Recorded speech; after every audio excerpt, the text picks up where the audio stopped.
Bueno, muchísimas gracias. Muchas gracias a todo el equipo de Proa, a la Caja Negra, a Paulo Tavares, a todo el mundo por allá y a quienes nos escuchan también desde los dos lados. Me pasaré ya el inglés con Ursula. And as you've already went through her bio, I'll just add that we both share many common interests, and that's the reason why we have collaborated in the past. And as you mentioned, Ursula's work has been exhibited in many international biennials and in art museums worldwide. And she also had a major shallow exhibition at UNWAC in Mexico City that just ended. And also, I've shown her work in projects like Invisible Violence, in Salzburg Kunstverein, an art museum, also at the Mockup Museum with Overview Effect. And in the case of Forest Mind, that brings us here today, we showed her work in the 15 Cuenca Bienal, la 15 Bienal de Cuenca in Ecuador, and then in the Can Museum in the Canary Islands. And also an image from the project was the cover of the Atlantica International Journal of Art and Thought when I edited a special issue dedicated to the ecological crisis. So today we're going to speak about that project, Forest Mind, along with the Venir Universidad, two interrelated projects where also most of my curatorial interests converge. And to me, these two offer some keys or intuitions about how to change the cultural paradigm and how to develop artistic projects that are really aligned with a path for the eco-social transition. So we are going to delve in some of them. First, Ursula, would you briefly introduce both projects before delving into their complexities? Yeah, thank you, Blanca, and also thank you very much for inviting me to this event. It's a pleasure to be included in the launch of Paulo's new book. And I will be speaking a bit about the Venir Universidad, maybe, and about the overall setting in Colombia. It's a collaboration also with the National University of Colombia, the art museum there.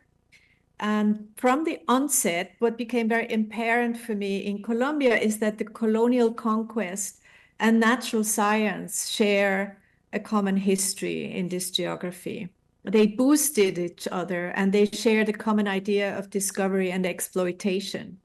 And I think it's very clear by now that the original rationale behind modern natural science has been a major driver in the current eco-crisis. So as a gesture to work on the problematic legacy of natural science, I've become interested in bridging scientific and indigenous perspectives. I initiated a video collaborative action projects in the Amazon that unite different strands of knowledge on the question of the intelligence in nature. I'll be speaking mostly from an artistic perspective, from the perspective of an artist. The main protagonist in my video narratives is the figure of the indigenous scientists, a hybrid figure converging different knowledge systems. So all this happened in the context of a communitarian project where I became involved with the Inga people of Colombia in co-creating an indigenous university. This long-term collaboration gave me the chance to apply some of these more theoretical thoughts. At the time of global biodiversity loss, it is crucial to rethink the epistemic roots of our relationship to Earth. It's no longer enough to be critical. We need a propositional approach in art. The project merges ancestral and academic education. It also bridges a practice of representation with a more community and land-based project that should lead one day to an institution of higher education for a young generation of Inga in their territory. In contrast to the universities in the Andean cities, this university-led endeavor proposes an ecocentric worldview. I have collaborated with the Inga leader, Hernando Chindoy, that you will hear in a little moment speak directly to you, and with the education team of the Inga for almost 5 years until 2023. In the beginning, I did actually a lot of non-art things to support this university, organizing field workshops for brainstorming about what the university concept could be, co-writing concepts, forging international partnerships with universities in Bogota and Zurich, fundraising, etc. But about 2 years into the project, I began to think about how art could be made productive in this project. That's when we started to build an audiovisual archive and an online platform to articulate some of the key ideas for this project. I call this artistic initiative Devenir Universidad. It is an aesthetic companion to the actual university project. The actual university will be called the Biocultural Indigenous University of Hawaii, which is the territorial entity of the Inga. The Inga women from the education team organized a field trip to the Putumayo to make video interviews with a number of elders, social leaders, women healers, taitas, teachers, etc. These videos are the beginning of a collection for the university, so young students will hear the voice of the elders once they have died. The Inga have been isolated and evicted from the territories in the last 30 years. There is an entire generation worth of knowledge that has not been transmitted to the next generation. The authorities and the universities in the big Andean cities never had much appreciation for ancestral knowledge. So the video archive helps to fill this gap. They are very concerned about losing their ancestral knowledge. I have to say that I was very impressed that given the pressure of colonialism and the armed conflict in their territory, they consider the university a crucial project that will take them into the future. The Inga community is determined to take the politics of education into their own hands. So let's watch an excerpt from the film, from Devenir Universidad, which actually was installed at the Architecture Biennial in Venice last year, right? Right. And the interview narrate the territorial history and the collective memory of the elders, while articulating perspectives on education and the envisioned future of the indigenous university.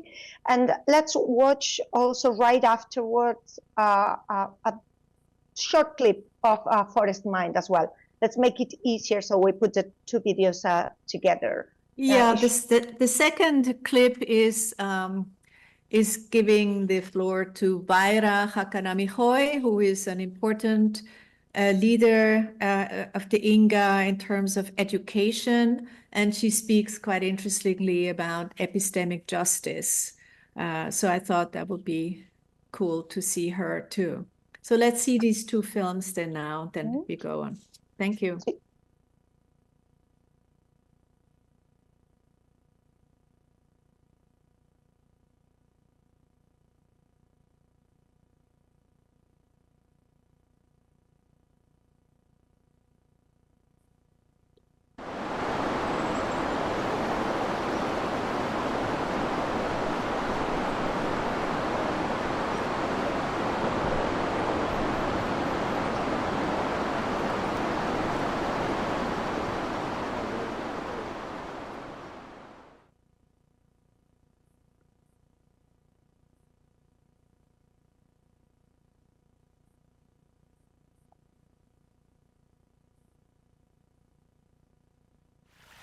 La gran mayoría de nosotros como ciudadanos Inga, lo que hacemos, lo que reproducimos, es lo que no es nuestro. Lo que aprendimos desde el momento del preescolar ahora hasta los doctorados. Y si estamos haciendo eso, estamos contribuyendo a profundizar una crisis que está viviendo el mundo desde lo que ha generado desde el conocimiento, en una ruta que se ha impuesto como algo que es lo más verdadero, lo científicamente probado. Y me parece que eso lo que ha hecho es ocultar las otras rutas de acceder al conocimiento, que en este caso son las rutas de los indígenas, de los pueblos indígenas, de todas estas epistemologías del sur que se hablan ahora, también, que nos parece que es como cuando hablábamos del territorio, que lo indígena soporta todos esos traslapes que se han montado encima, y es una cosa muy fuerte, desde luego, pero estamos allí. Y nos parece que tarde o temprano, de nuevo, esos traslapes tienen que quebrarse, tienen que transformarse, porque es un tema que ha surgido bajo principios de violencia. Y en ese sentido es que nos parece que hoy por hoy es importante que el conocimiento impuesto y los conocimientos propios tengan un espacio de diálogo. Y ese diálogo no lo veo en otros contextos, sino es en una figura que se dice es la universidad, aunque con el tiempo eso tenga que ir cambiando también de nombre. Pero por ahora, para hacer un poco más comprensible el mensaje en términos de lo que hay, voy a decir que es una universidad. Más adelante podrán decir que es una pluriversidad, una yachayhuasi, por ejemplo, lo que sea. Pero es lo que en este momento a lo que acudimos. Y ese tiene que ser un punto de encuentro de los saberes para reflexionar en cómo se apoyan, en qué van a construir, en qué van a retornar, en qué se van a regresar y dónde tienen que colocarse de nuevo en impulsos más propios, menos violentos, más sagrados, de tal manera que se pueda en principio, sobre todo, creo yo, respetar la dignidad. Esa dignidad de la diferencia que cada uno es.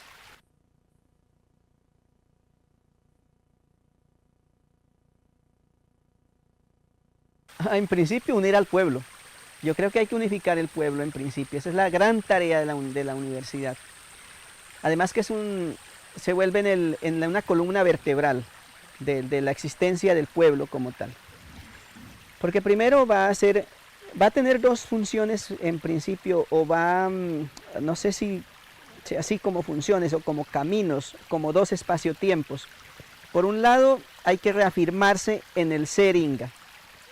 Si vamos a aprender, por ejemplo, el tema de idiomas, vamos a hacer ingas que en 100 años estamos hablando mejor el inga que ahora, empoderados de nuestro idioma, haciendo que el idioma es parte de nuestra vida diaria. Y que tenemos que compartirlo también con otros que quieran aprender, pero por lo menos en nosotros muy firmes en el idioma. Pero al mismo tiempo, bueno, y de hecho pues el idioma nos va a permitir fortalecer la gobernanza, las economías, la justicia, todo en nuestro mundo. Pero también tenemos que ser ingas que en el contexto no propio damos razón de lo que tenemos que vivir allá, porque tampoco nos vamos a dejar humillar allí. Tampoco vamos a quedarnos callados o diciendo mentiras. Tenemos que allá dar razón en las fórmulas que nos han enseñado desde el conocimiento de cómo tenemos que compartir vida en ese contexto. Y si me colocan una responsabilidad de la circunstancia que sea, en lo administrativo, en lo político, en lo jurídico, en lo que sea, me pueda defender. Entonces el inga se va a sentir también orgulloso, seguro, como cuando usted como profesional se sienta orgulloso de ser ciudadano colombiano, pero si le corresponde trabajar en Estados Unidos, en Venezuela o en Ecuador, va a dar la talla. Por otro lado, yo creo que la universidad tiene un reto de dignificarnos en la espiritualidad, porque más de 500 años de estar vulnerados en lo que es nuestra esencia de nuestra ciencia. El reto es que esa ciencia se vuelva ahora más comprensible a la humanidad.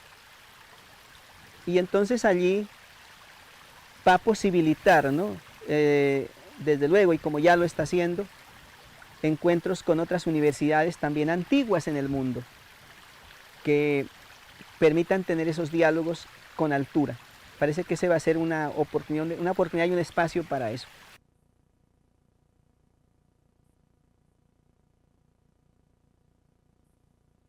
Y por eso no queremos también que nuestra universidad esté centrada en un solo punto, con una infraestructura de ciudad universitaria, por decirlo así, sino que nuestra universidad es todo lo que concebimos como territorio del pueblo inga en Colombia, en este contexto del sur del país, en esta selva, en esta Amazonía, en esta panamazonía, entre lo andino y lo amazónico, donde estamos nosotros presentes, donde corre el agua, donde está el inga que está con su ranchito, con su techo, con su familia. Ahí tiene que estar la universidad. Sí va a tener un punto de encuentro, eso sí, para los temas administrativos, para cuando un centro de investigación donde van a venir los suizos, los americanos, los otros colombianos, los otros pueblos indígenas, para establecer la minga, digamos, de diálogo, donde se van a sentar en sus asienticos, en sus bancos de madera o de lo que la universidad diga que va a haber. Pero de resto, el compartir va a estar en este ambiente, porque hasta ahora nos han dicho que las universidades tienen que estar en cabeceras municipales, de los departamentos o de la capital en Bogotá, y allá tienen que ir nuestros estudiantes. No, nosotros queremos estar junto a nuestro territorio, porque precisamente es por lo que hemos seguido la otra ruta, es que los territorios están despejados para que ahí se apoderen las transnacionales, las petroleras, la gente que le da provecho a eso desde otras concepciones de vida, porque no hay gente guardiando esos territorios. Entonces ahora no, ahora queremos, si eso es lo que nos encomendaron cuidar, pues estemos aquí y accedamos al conocimiento en esa integralidad, vamos a decir así, ¿no? Un poco como lo que el abuelo hace, ¿no? Estar en su casa, allá en su territorio, estar andando, estar vigilando cómo están los páramos, cómo está el agua y enseñándonos, compartiendo.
Aquí no puede vivir como doctor o abogado, aquí puede vivir con conocimiento empírico, ¿cierto? Pero ese conocimiento empírico no es reconocido dentro de las escalas del sistema de las ciencias.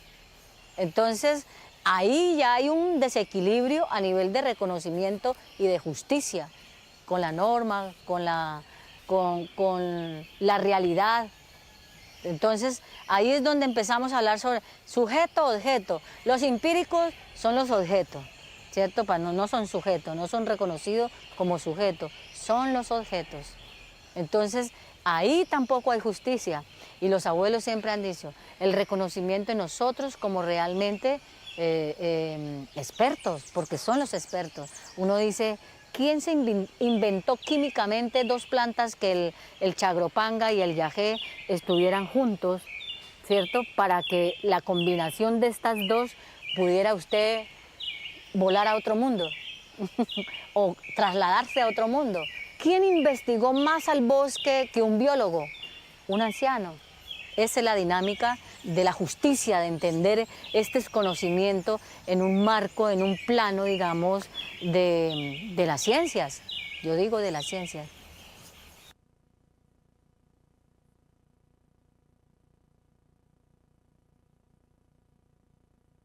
Juan Patricio, research, knowledge production, educational programs, and fosters the dialogue between traditional and scientific knowledge systems, right? It aims to reverse the cultural loss and epistemic damage brought by colonial and extractive practices. But furthermore, the Venir Universidad serves as a parallel endeavor to establish the university, right? Like it functions as both a material and immaterial archive that preserves the memories resulting from the collaborative process of creating the institution. So this raises important questions regarding the complexity of immaterial heritage. So how can we create a repository for diverse forms of orality, including archives of memories, stories, secrets, emotions, ancestral knowledge, and thoughts? Well, video is a great medium actually to save and share oral history. You know, it triggers also collaborative processes, and the history and territorial memory is important to conserve in the context of a community. It has not been done so far precisely. So for the Inga, knowledge is embedded in the territory. You know, we can think of the territory as a situated knowledge system. It all has to start from the territory when all knowledge comes from there. There is no generalized knowledge that can be printed or multiplied. Knowledge is a precious subjective experience. Of course, that is very difficult to capture, or you just capture one experience, but it cannot be generalized. Not all knowledge is shared in such videos, of course. Plant knowledge, for instance, is reserved for the traditional medics. There is an association of 5 indigenous communities who live in the south of Colombia, who share and manage their knowledge. It's strictly private, you know. All the things we recorded have the aim to define the areas where the Inga have a historical memory, to be able to lay claim to the land. That's another really important function of this. They are often accused of not making the land productive and hence cannot claim it, with the results that the state license it to cattle farmers and oil companies. I'm sure it's not so different here in Argentina. The university also fulfills this political function, as it will be a cerebral center of the Inga, even if it's not conceived as a centralized campus, but as a pluriversity spreading over the entire territory with learning paths and nodes. Actually, I wanted to share a couple of images in this respect, where you can see our tour that we did in the territory to film all these interviews. I wanted to, where is the, here. Can you see? Okay, I hope. Where the Inga women actually were very involved in asking the questions, in deciding on who was interviewed, etc. And these, a lot of our meetings had to do with going through the forest and these kind of learning paths that I think will be an important part of this future university too. Also, let us pause to consider the post-anthropocentric perspective. You described the Venir Universidad as a collaborative network of different human and other than human entities thinking and acting together with the territory. So there are so many authors who have changed our perception of the semiotics and intelligence of plants. I can't help thinking with Natasha Myers, who argues that plants speak to people differently and the stories they tell can be deeply personal and local and contextual, or Anna Tsing in how non-humans create their own stories, and of course Stefano Mancuso or Emanuele Coccia, among others. But it is especially important, the influence of Eduardo Kohn with his work of anthropology beyond the human, right? You introduced some of his key thoughts in forest law, the collaboration with Paulo, that we actually showed a decade ago in the trilogy Invisible Violence. I love how these new threads arise with time.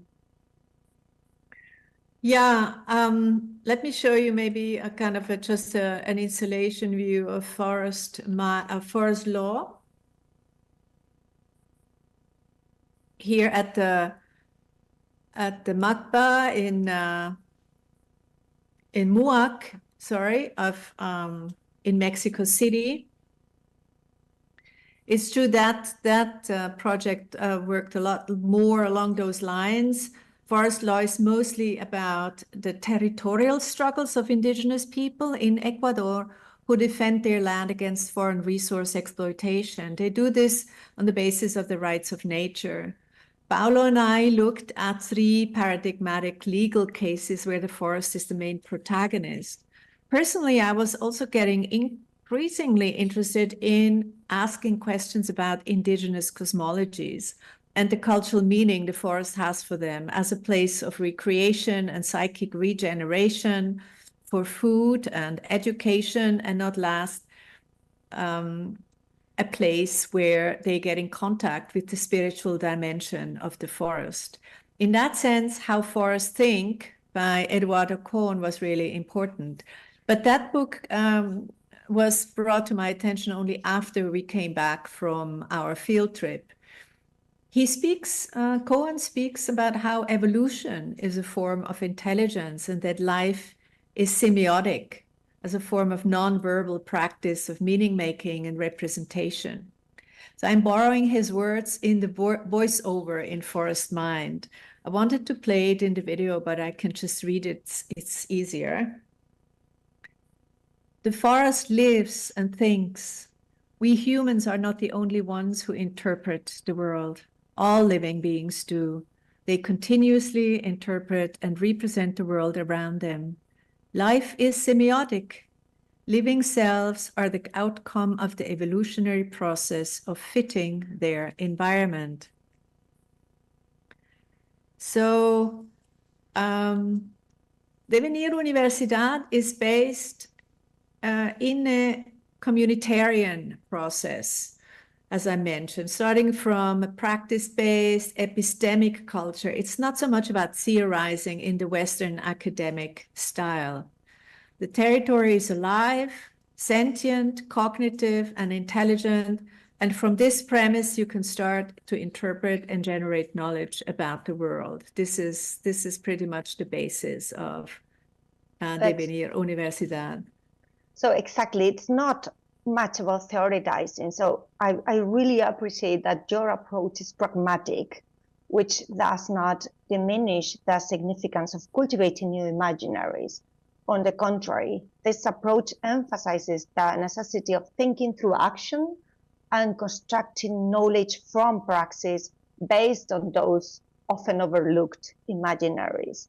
So did you consider also the reevaluation of failure and what have been the primary challenges that you have encountered thus far, and how have you addressed them? And I also want to know in what ways have you integrated the error, failure, or the non-resolution as an intrinsic component of your process?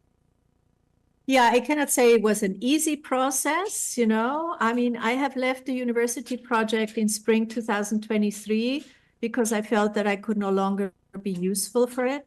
Hernando and several education team members were replaced by new people who gave the process a completely different turn. And after decades of dissolution and isolation, the Inca were only just getting organized as a community. So we were trying to create a major institution in the context of a community who didn't have well-defined structures. So that I totally underestimated the complications this caused in relation to other institutions such as universities in Bogota we wanted to work with and so on. So the process is somewhat frozen now due to this, the differences in the team. I feel that the successful part for me was the collaboration with the Inga leaders, with the Inga leader Hernando Chindoy. You know, we reached out across the differences to each other in a sort of contact zone and still have an excellent relationship today, you know. And Devenir Universidad is a communication project which questions the idea of the traditional universities. It is not limited to Colombia. So the exhibitions and publications of Devenir Universidad bring this discussion to a world audience. And this is what stays from the experience and continues to activate the desire for greater epistemic justice and diversity. Now let's turn our attention to Forest Mind, which was filmed in the same location. Okay. Yeah, I hear you.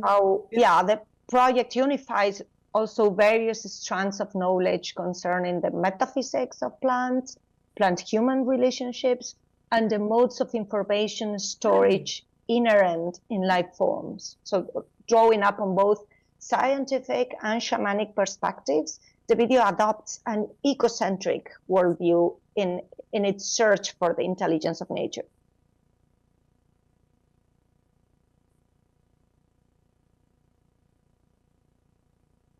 Sorry.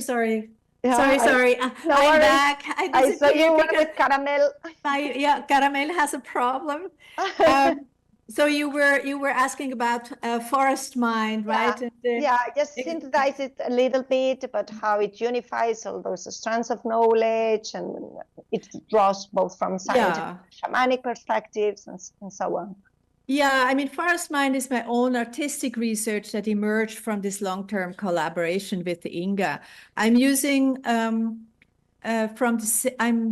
stuff from the same video stock that we filmed for Devenir Universidad. It was not a separate project or shooting trip. The difference is that I conduct my own research regarding the intelligence in nature, looking at how the Inga people relate to the natural world and how natural science deals with some of the related questions. In the Amazon, of course, ayahuasca is the indigenous science, and it works according to entirely different principles. So the intelligence of nature is again a crucial vector here.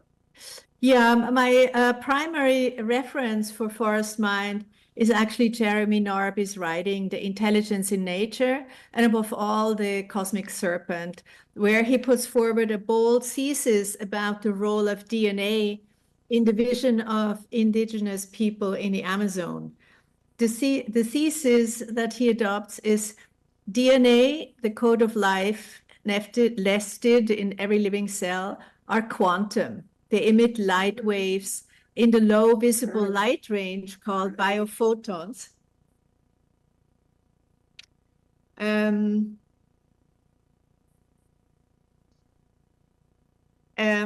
with new instruments, they have become measurable. DNA act as antennas, emitting and receiving energetic waves. Let me get us a picture here from the film so that you can see better what I mean.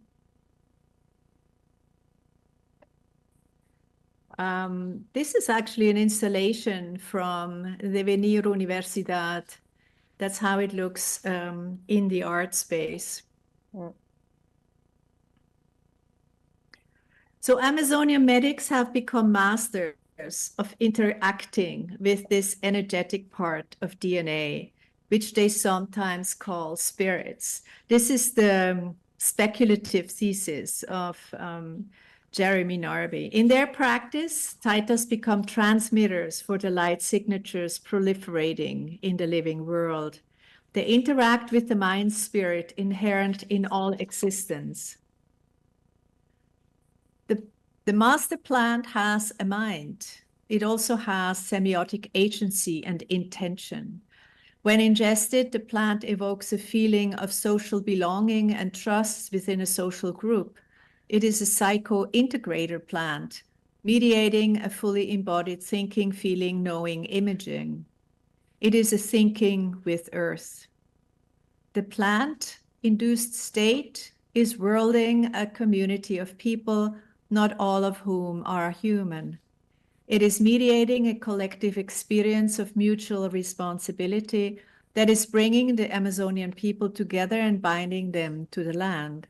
This is how the master plant works its way into their sociality and brings forth territory.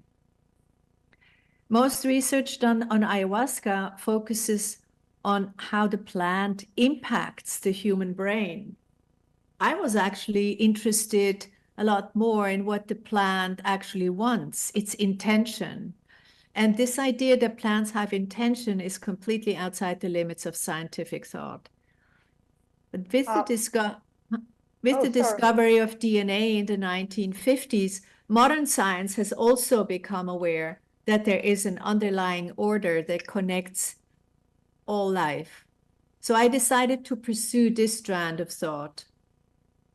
Actually, yeah, I was going to ask you that. Like, this brings me to the DNA of the forest. You have the image there? Yeah. That you include also as part of the installation. And you collaborated with ETH Zurich to transform, right? An Amazon sound archive, a photograph, and a real biopsy of the endangered rainforest into a single DNA code that can be stored permanently or like forever, right? In the walls of the museum or wherever you show the work. Yeah, I mean, my primary focus in Forest Mind is the practice of the traditional medics and how they engage the forest mind. But as a media artist, I also got interested in the kinds of images that biotechnology produces when sequencing the DNA of the rainforest. And for this, I began a collaboration with ETH in Zurich, who had made a recent breakthrough in new ways of using DNA knowledge as information technology, not as life science, let's say. I was interested in the possibility of encoding materials that I had brought back from the rainforest into DNA language. So when visiting the lab, I brought a sound file, a digital photograph, and a living seed from a big tree in the Putumayo. We encoded all three into one single DNA sequence, combining living materials and digital representations of the forest. So this process on the sequencer produces operational images, which I use in the video, which are these kind of sprinkled videos. They come in four letters, ACGT.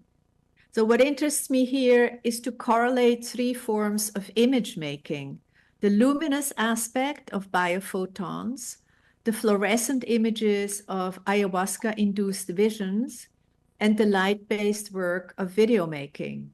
These image productions are a way for me to insert art into science technological processes in meaningful ways. Let me see if I have... Yeah.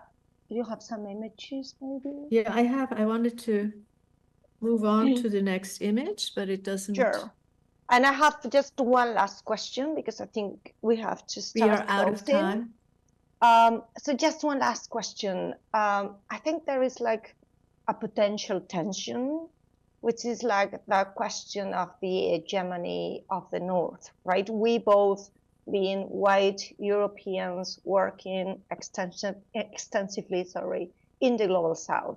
Like, how can we bridge this gap and contribute to the process of repair, the colonial bound, and other processes of hegemony? Like, how can we genuinely decentralize and cultivate authentic, situated practices without falling prey to some form of extractivism? Well, the question is usually raised, as you say, in terms of cultural extraction, that image making is necessarily an extractivist practice. I don't agree to that across the board. Of course, as an international artist, I have a stronger position in representational economy. Let me get back to you here. If, as a European filmmaker, you just go there to film and come back to use these images in a kind of hit and run action, we have a case of extraction. However, if you collaborate closely over several years and invest your skills, your time, and resources for a project of their interest, and that you share all the materials you have produced together, we can no longer speak of extraction. This is a guideline that I have learned from a native scholar in the US, and I pretty much follow that, that idea. Absolutely. Thanks, Ursula. Unfortunately, we've run out of time. I think it's time to leave the floor to the public. I don't know if there are any questions there. I could spend hours in conversation with you, actually. And we have already in the past. We did, actually, yeah. Any questions out there? No? Oh, no questions because we are running out of time. Okay. Okay, then thank you. Well, it was a pleasure seeing you. Thank you very much. Thank you. And Thank you. Thank you. Bye. Thank you, Blanca. Thank you, everybody there. Bye.